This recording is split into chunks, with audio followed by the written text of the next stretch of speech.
sebelum saya mulai Iya. di Aksa Mandiri itu di ekspor impor, saya kerja ada sekitar 6 bulan. Ternyata tantangannya itu kurang seru ya.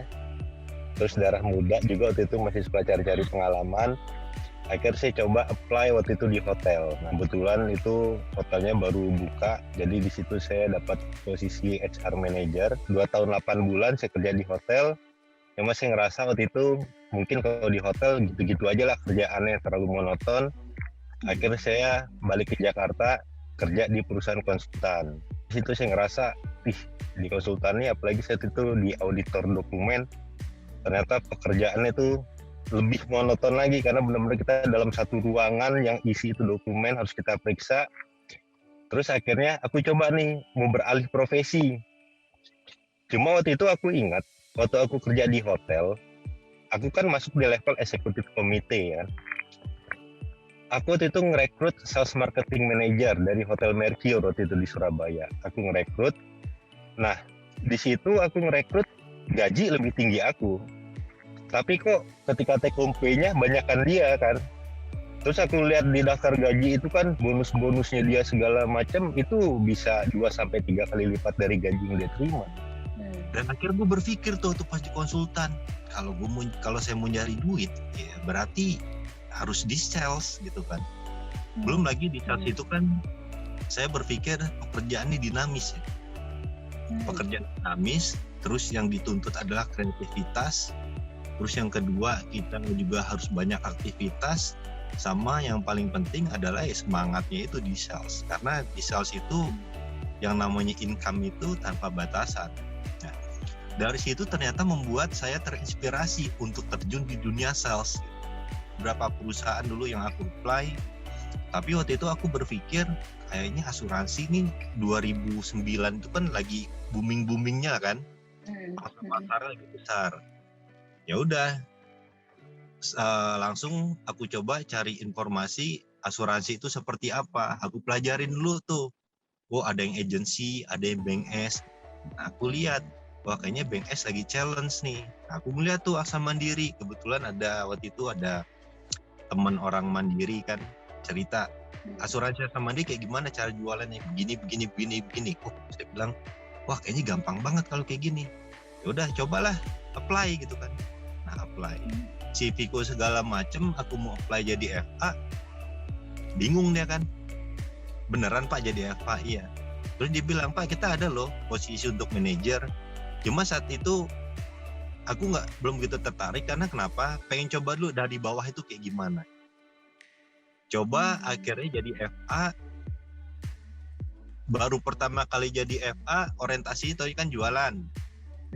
Kalau nggak salah aku tuh isutnya 17 cashcon apa berapa gitu, pokoknya banyak lah, belasan nih. Terus gajiku dipotong. Kok bisa gaji dipotong? Terus akhirnya aku cek kenapa gajiku dipotong. Ternyata KPI kita tahun dulu tuh ada namanya target NBC. Nah, aku cari tahu. Setelah aku cari tahu, oh ternyata problemnya karena aku banyak jual bulanan. Akhirnya atur strategi, nextnya aku harus ada tahunan, harus ada semesteran, berapa case, tahunan berapa case buat jagain tuh NBC. Nah, saat itu hati ini masih bergejolak sebenarnya. Apakah saya salah langkah masuk di Aksa Mandiri gitu kan? Karena jujur aja ya, aku di konsultan dulu tuh 20 juta terima take home pay waktu itu 2009. Akhirnya jadi comoohan keluarga segala macam karena jadi jual asuransi itu kan, gaji cuma 2.300.000 dan itu dipotong lagi. Yang nunjukin sama keluarga kan bahwa langkahku yang aku ambil ini nggak salah.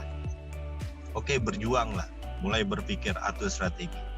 Dan alhamdulillah di bulan berikutnya itu ya udah tercapai performan, berawal dari perform 4,5 juta, 5,5 juta gitu kan. Terus naik 10 juta, 14 juta sampai 20 jutaan aku terima Farkom. Terus aku bilang, cuma begini doang kerjanya. Terus aku ngeliat tuh ASM gitu kan. Aku ada beberapa ASM kan. Aku ngeliat, wah ASM kerja cuma begini doang sih. 9 bulan aku FA langsung ngajuin matcher. Langsung aku pokoknya belum 1 tahun tuh aku udah dapat karir pet gitu kan, super FA. Aku panel ikut MDP. Dan alhamdulillah lulus panel MDP, dapat promosi ASM ke Dumai. Nah, itulah. Ya udah keliling kemana-mana lah ya, jadi ASM terus jadi RSM tahun 2015 sampai sekarang udah 4 wilayah yang aku pegang. Ya alhamdulillah ya sampai dengan saat ini, maksudnya pekerjaan baik-baik aja gitu kan. Terus yang kedua yang membuat aku suka jasa mandiri itu, aku tuh nggak ngerasa jenuh. Karena kenapa? Karena setiap angka bagus aku pindah, setiap angka bagus aku minta pindah, setiap angka bagus aku minta pindah. Supaya apa? Supaya ada challenge gitu di situ. Dan saya waktu itu berusaha nggak mau sampai comfort zone lah. Bahwa kira-kira misiku itu adalah bagusin tim, bagus tim udah aku pindah, bagus tim udah aku pindah. Itu aja orientasi. Ini Mbak, kalau dibilang bagus, aku bilang ya belum bagus. Karena kenapa? Pertama, dari total ASM ku ada 19 itu, yang produksi bulan lalu itu cuma ada 4. Masih banyak ASM ku belum produksi. Tapi kan aku nggak bisa Mbak, maksud dalam artian itu ketika ada program semua harus bisa, semua serata, itu kan masih challenge ya. Tapi yang paling penting aku berpikir strategiknya kayak gini. Oke, aku coba dulu Paretonya, bisnis Pareto. Jadi aku selalu melihat dari bisnis Pareto dulu. Itu dulu aku fokusin. Nah, jadi kemarin tuh aku Paretonya aku ngelihat, oh yang paling peluang ini untuk jual MLP siapa? Prioritas. Dari prioritas aku ngelihat mana outletnya dulu. Siapa FA-nya? Oke, si A, si B, si C. Nah, habis itu kita bikin program di internal antar FA sama ASM. Terus juga yang megang-megang bisnis Pareto itu aku nge-reminder, kan kita ada program super protection kan waktu itu kan. Nah itu aja kita manfaatin tuh, kasih tahu sama FA.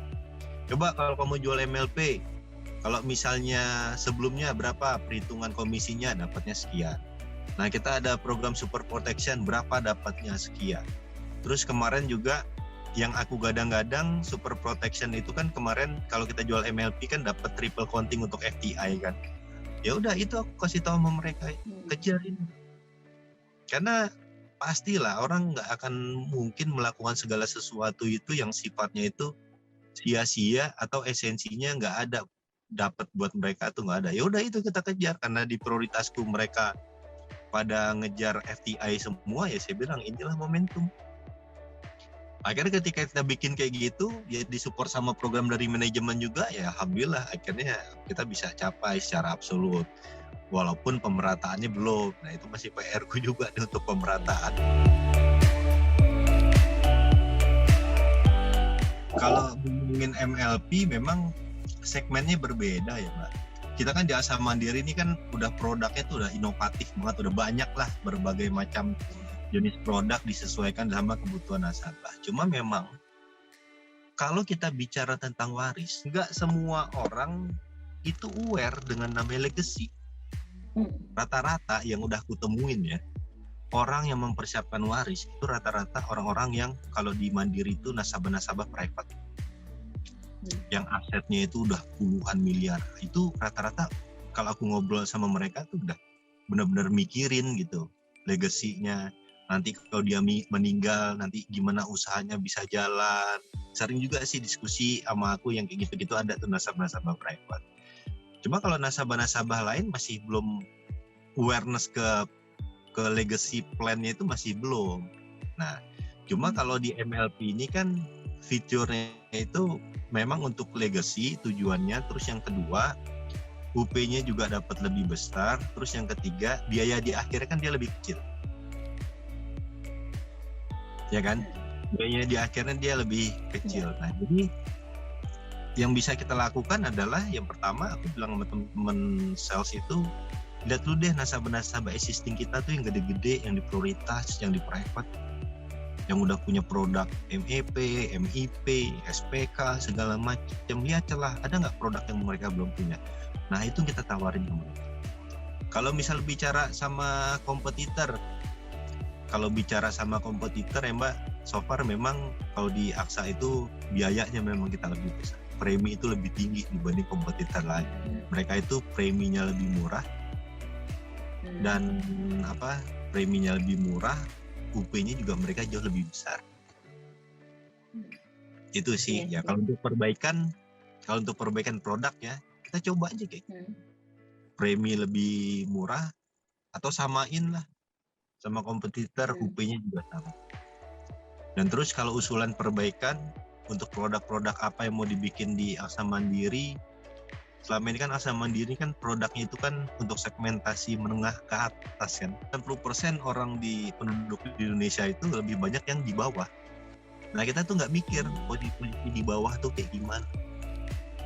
Kalau kita bikin premi, berarti anggaplah kita bikin premi entah 200.000 per bulan, 300.000 per bulan, aku yakin laris. Iya.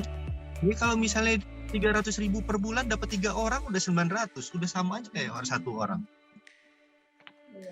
Jadi coba bikin produk yang murah, terus yang menarik, syukur-syukur nanti memang ya kayak BPJS gitu ya. BPJS kan clear untuk pensiun ya, sebelum pensiunnya nggak bisa diambil utak-atik ya, sama kita bikin juga gitu untuk dana pensiun. Dari Pak Joshua maupun meeting dari Bu Bella juga kita udah atur strategi, tinggal nanti kita ngedetailin ke bawah aja. Nah kalau di bawah sih aku ngedetailinnya gampang. Ya udah, FA spesialis prioritas tetap wajib kejar MLP. Oke, terus yang kedua, monitoring kan tetap kita jalan. Yang masih belum berhasil closing ya ada developmentnya juga, manfaatin program super protection, ini kesempatan buat teman-teman mencari uang yang banyak. Terus yang kedua, kondisi pandemi kayak gini juga kita kan ngelihat yang namanya COVID ini kan nggak akan mungkin berakhir, sampai kapanpun nggak akan mungkin berakhir. Virus itu akan selalu ada dan akan bermutasi lebih canggih lagi. Satu sisi pemerintah juga nggak selamanya sanggup untuk mengcover. Mungkin tiba masanya nanti COVID itu sudah tidak di-cover pemerintah. Kalau sudah tidak di-cover pemerintah, maka semua perusahaan rumah sakit, layanan jasa, kesehatan, mereka pasti akan berlomba-lomba untuk bikin namanya paket rawat inap COVID. Nah itu kan biaya semua, mau nggak mau ya cover biaya pribadi. Nah inilah kesempatan untuk nasabah yang belum punya polis, ya bukalah polis dari sekarang. Itu sih kita tawarkan, karena kita ngomong tentang namanya COVID nggak akan pernah bisa berakhir. Kalau Nathan nuntun lagi, sebenarnya filosofi itu tuh udah dari zaman aku ASM udah aku lakukan.